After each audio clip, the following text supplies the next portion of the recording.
bem-vindos a mais uma exploração aqui no The Deep Dive. E o que temos hoje é um daqueles confrontos, sabe, de titãs intelectuais. É destilado de um debate escrito que não foge de uma pergunta, assim, colossal. O cristianismo é, no fim das contas, bom para o mundo? Pois é, uma pergunta enorme. Enorme. A fonte é um material bem denso, publicado originalmente na Christianity Today. De um lado, Christopher Hitchens, ateu convicto, né? Autoproclamado antiteísta, conhecido pela sua retórica, assim, super afiada. Muito afiada. E do outro, Douglas Wilson, teólogo, pastor, defendendo a fé cristã com igual vigor. O prefácio assinado por Jonah Goldberg já nos adianta que veremos dois guerreiros felizes, sabe? Apaixonados por suas causas, mas mantendo um certo respeito mútuo. Vamos, então, mergulhar nesses argumentos? Exato, é um choque frontal de cosmovisões mesmo. Hitchens não apenas argumenta que o cristianismo é falso, mas que ele é, ativamente prejudicial. Já o Wilson, por sua vez, defende a verdade do cristianismo e seu impacto que ele vê como fundamentalmente positivo para a humanidade.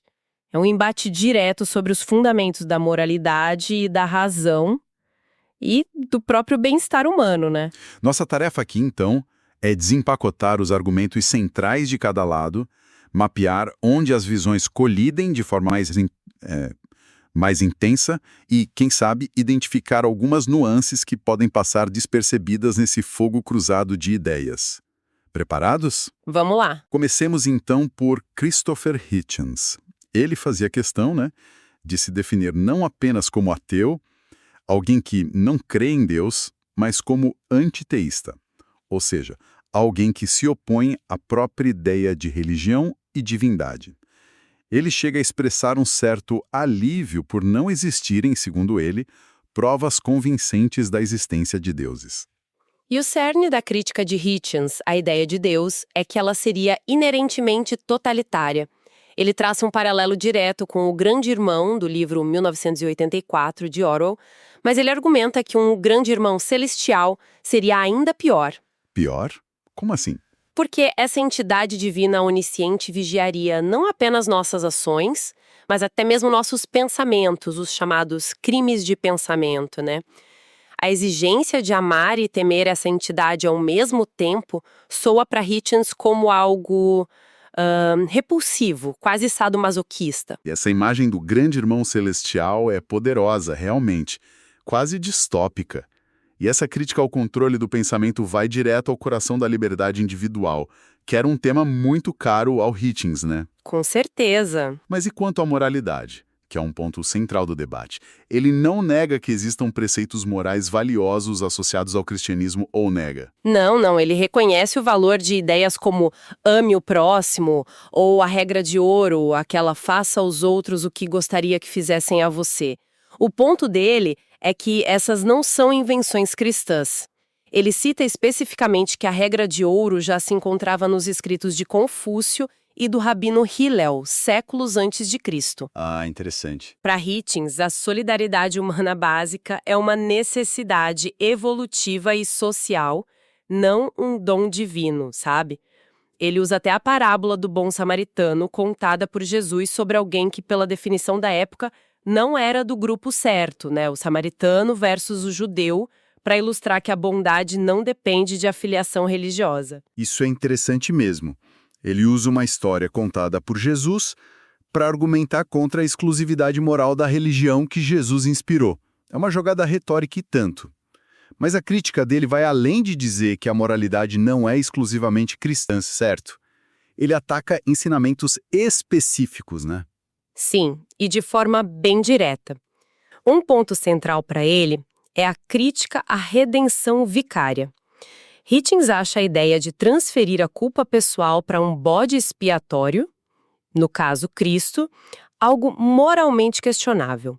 Ele argumenta algo tipo: posso pagar a dívida financeira de alguém, mas não posso absolvê-lo do ato de ter contraído a dívida de forma irresponsável.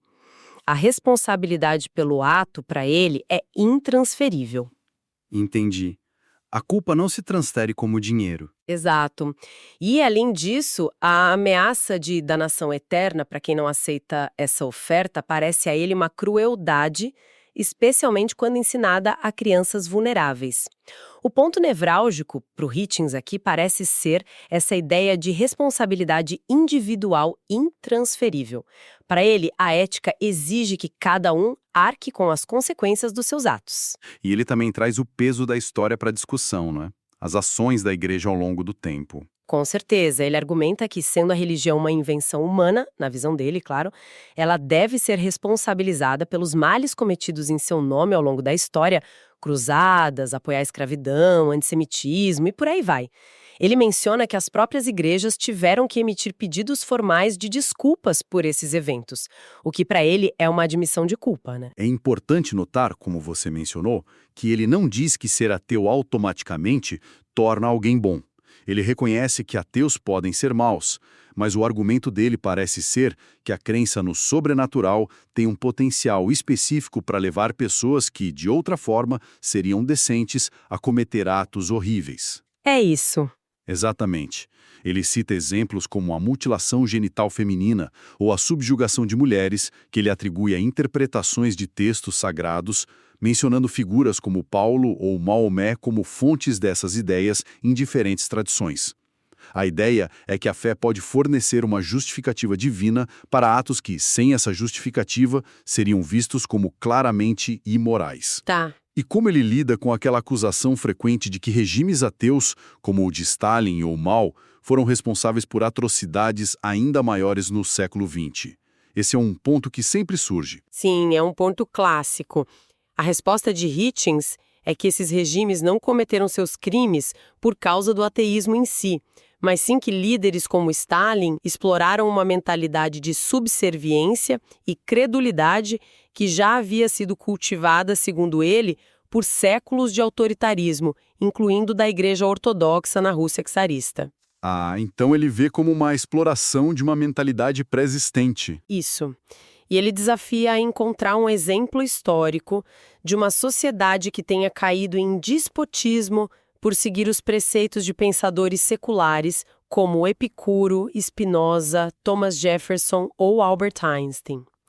Para Hitchens, a moralidade evoluiu conosco, faz parte da nossa natureza social. Não precisamos de um selo de aprovação sobrenatural. Ok, acho que peguei a essência da posição do Hitchens. Religião como potencialmente totalitária, moralmente questionável em alguns dogmas, historicamente problemática e, fundamentalmente, desnecessária para a ética humana. Agora vamos para o outro lado do ringue. Douglas Wilson. Como ele constrói a defesa do cristianismo? Então, Wilson começa por um ângulo completamente diferente, a gratidão. Ele argumenta que o ponto de partida para entender nosso lugar no mundo deveria ser o reconhecimento de tudo que nós recebemos. Ele usa exemplos bem concretos e até poéticos, sabe? Desde a utilidade das nossas unhas para pegar moedas, até a beleza de um pôr do sol, o prazer de sabores como melancia, nozes, cerveja escura, milho na espiga com manteiga. Nossa, exemplos bem terrenos, né? Sim. E a resposta adequada a tudo isso, para Wilson, é agradecer ao doador. Então, para Wilson, a gratidão não é apenas um sentimento agradável, tipo um obrigado para o universo. É algo mais fundamental para a nossa relação com a realidade. Precisamente. Ele âncora isso teologicamente citando o apóstolo Paulo em Romanos 1:21, que diz que a rejeição a Deus e a ingratidão levam a pensamentos e raciocínios vãos ou fúteis. Wilson usa uma metáfora interessante. Compara a inteligência de Hitchens a um carro potente, mas diz que sem a embreagem da gratidão a Deus engatada, essa inteligência não sai do lugar. Não chega a conclusões verdadeiras sobre a realidade última. Sem reconhecer o doador, a própria razão se torna disfuncional em seu nível mais profundo, segundo ele. Entendi. Não agradecer a Deus não seria só uma falta de cortesia espiritual, mas um defeito no próprio mecanismo do pensamento, segundo essa visão. E imagino que ele use isso para desafiar Hitchens diretamente. Com certeza. Wilson pergunta se não existe Deus, qual a base para a própria razão que o Hitchens utiliza com tanta eloquência? De onde vem a indignação moral tão forte de Hitchens contra as injustiças, se tudo é apenas matéria em movimento? Como justificar a beleza da prosa que o próprio Hitchens produz? Boas perguntas. A acusação de Wilson é que Hitchens quer derrubar a árvore, Deus, mas continuar colhendo os frutos, razão, moralidade e beleza. Sem Deus, Wilson pergunta, quem se importa objetivamente com a moralidade? A indignação de Hitchens seria apenas uma preferência pessoal, sem peso universal, entende? Entendi perfeitamente. Essa questão do fundamento parece ser realmente crucial para o Wilson. Mas e sobre a moralidade prática? A regra de ouro que o Hitchens diz ser universal. Wilson discorda disso? Não totalmente. Ele concorda, citando novamente Paulo, em Romanos 2,14, que mesmo aqueles que não conhecem a revelação cristã, os chamados gentios, possuem uma compreensão básica da lei moral por natureza. A consciência existe, né? Certo. Mas Wilson argumenta que o cristianismo oferece algo mais do que apenas regras morais e a culpa por não cumpri-las. Ele oferece o que chama de boa nova, o perdão dos pecados através de Cristo e o poder do Espírito Santo para viver de acordo com essa moralidade. É uma oferta de transformação, não apenas de condenação. Então o diferencial seria o perdão e a ajuda para viver a moralidade, não só conhecê-la. Isso, essa capacidade de viver melhor, não só sentir culpa. E como ele lida com a crítica do Hitchens sobre os hipócritas e os males cometidos por cristãos ao longo da história. Aquele argumento das cruzadas, etc. Ele usa uma analogia interessante. Diz que não se deve julgar um professor apenas pelos alunos que falham ou abandonam o curso, mas também por aqueles que aprendem, se destacam e aplicam os ensinamentos com sucesso. Da mesma forma, o cristianismo não deveria ser julgado apenas por seus hipócritas ou por aqueles que distorcem seus ensinamentos, mas também por seus santos e pelo impacto positivo que teve na vida de inúmeras pessoas e na sociedade. Ele basicamente diz que Hitchens está focando só nos alunos reprovados. Faz sentido a analogia. É uma forma de rebater. E Wilson também rebate a acusação de totalitarismo. Lembro que Hitchens usou essa palavra para descrever a ideia de um Deus onisciente. Sim. E ele inverte o argumento de uma forma bem interessante. Wilson sugere que foi precisamente a visão cristã de um Deus soberano e todo-poderoso, combinada com a visão de um ser humano inerentemente falho e pecador, que levou ao desenvolvimento das instituições de liberdade no Ocidente. Como assim? Explica melhor. A ideia de que todo poder humano é limitado e potencialmente corruptível teria levado à criação de sistemas de freios e contrapesos para restringir o poder dos governantes. Então, paradoxalmente, a teologia que Hitchens vê como totalitária teria sido, na verdade, a semente da limitação do poder terreno. Puxa, que virada no argumento. A mesma ideia teológica vista como opressora por um é vista como libertadora pelo outro. Isso nos leva de volta à questão do fundamento que você mencionou. Wilson insiste nisso, né? Qual a base da moralidade ateísta? Exatamente. Essa é a pergunta que Wilson repete ao Hitchens, incansavelmente. Qual é a base racional e objetiva para a moralidade se não há Deus? Existe hipocrisia ateísta? Se sim, em relação a qual padrão? Se a moralidade é só uma construção social ou produto da evolução, ela pode mudar? Quem define o que é certo ou errado de forma universal? Perguntas difíceis para o campo ateísta, imagino. Sim. Wilson argumenta que, sem um padrão transcendente fixo que para ele é Deus, a moralidade se dissolve em relativismo ou preferências pessoais. O cristianismo, para ele, não só fornece esse padrão objetivo em Deus e sua revelação, mas também oferece o perdão e a graça para lidar com nossas falhas em atingir esse padrão, algo que, segundo ele, o ateísmo não tem como oferecer.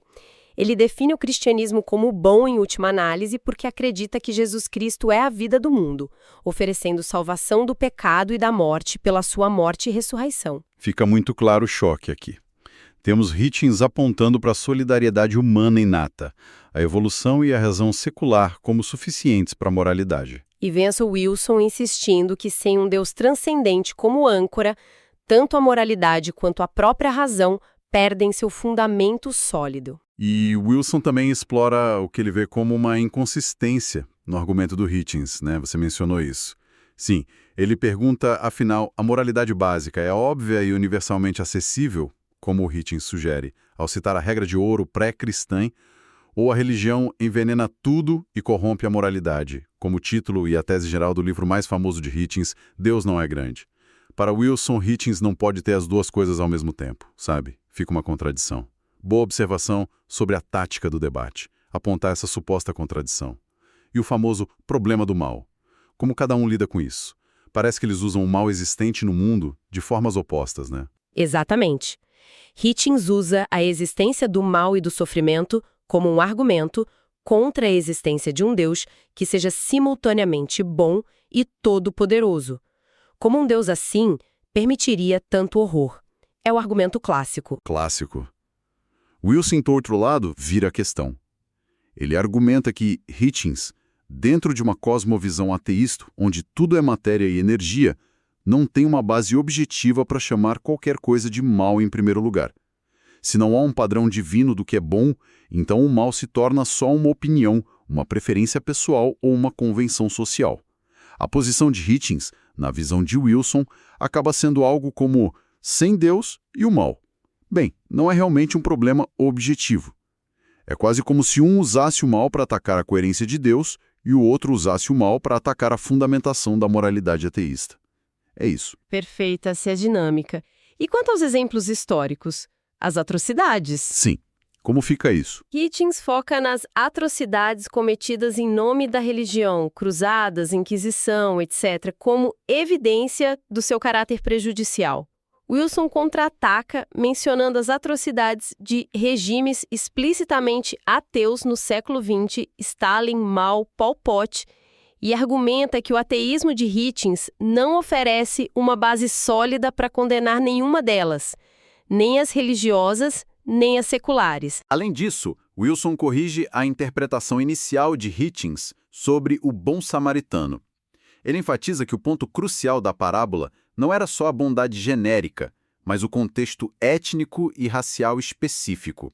Um samaritano, um grupo desprezado pelos judeus da época, ajudando um judeu ferido, enquanto os líderes religiosos judeus, um sacerdote e um levita, passaram de largo. A força da história estava justamente em quebrar barreiras de preconceito religioso e étnico, um ponto que Hitchens parecia ter minimizado inicialmente. Então, depois de percorrer todos esses argumentos e contra-argumentos, onde isso nos deixa, o que podemos extrair desse embate? Fica evidente uma atenção fundamental aqui, né? Sem dúvida. De um lado, temos a perspectiva do Wilson, o cristianismo como uma força intrinsecamente boa, que fornece não apenas uma base sólida para a moralidade e a razão, mas também um propósito para a existência e um caminho real para a redenção e transformação pessoal através da figura de Jesus Cristo. E do outro? Do outro, a visão do Hitchens, o cristianismo como uma construção humana, baseada em mitos e alegações falsas, historicamente muitas vezes prejudicial e fundamentalmente desnecessária, pois a moralidade e a solidariedade podem e devem emergir de fontes humanas e evolutivas. E o ponto que Wilson martela incessantemente e que parece ser o desafio central que ele lança ao ateísmo de Hitchens é essa questão do fundamento, né?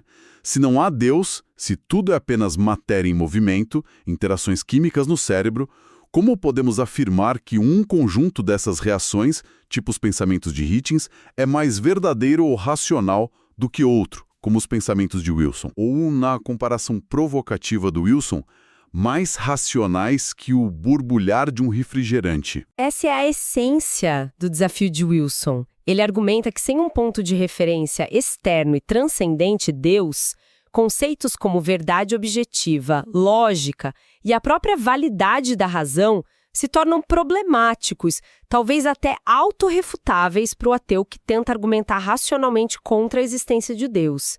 É uma tentativa de minar as próprias ferramentas que Hitchens usa, sabe? É uma crítica à base da própria argumentação ateísta. O debate original, nos seus momentos finais, se torna bastante direto e pessoal, pelo que entendi, né? Sim, fica bem pessoal. Wilson faz um apelo direto a Hitchens, lembrando-o de seu batismo na infância e do significado de seu nome, Christopher, que significa portador de Cristo, convidando a reconsiderar e retornar à fé, assegurando o perdão e aceitação. Nós. E o Hitchens? Hitchens, por sua vez, mantém sua posição até o fim, claro. Reafirma que a moralidade é uma conquista evolutiva humana e lança um desafio final. Ele pede que se nomeie uma única ação moral realizada por um crente que, em princípio, não poderia ser realizada por um ateu. E essa troca final nos deixa com uma reflexão interessante, que meio que encapsula bem o debate, né? Hitchens foca na ação moral, pode um ateu fazer o bem tanto quanto um crente? Wilson foca no fundamento, qual a base para chamar qualquer ação de boa ou moral sem um padrão divino. Exato. Isso nos leva a pensar.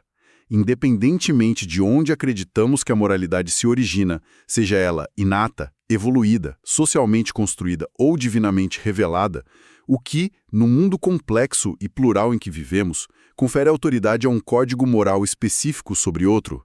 Como é que a gente navega entre tantas perspectivas e comportamentos conflitantes? É uma questão que transcende esse debate específico, com certeza, e nos convida a refletir sobre nossas próprias convicções e como a gente justifica elas, né? Exatamente. Algo para continuar pensando. E com isso, concluímos esta análise dos argumentos de Hitchens e Wilson. Foi um mergulho e tanto. Até a nossa próxima exploração.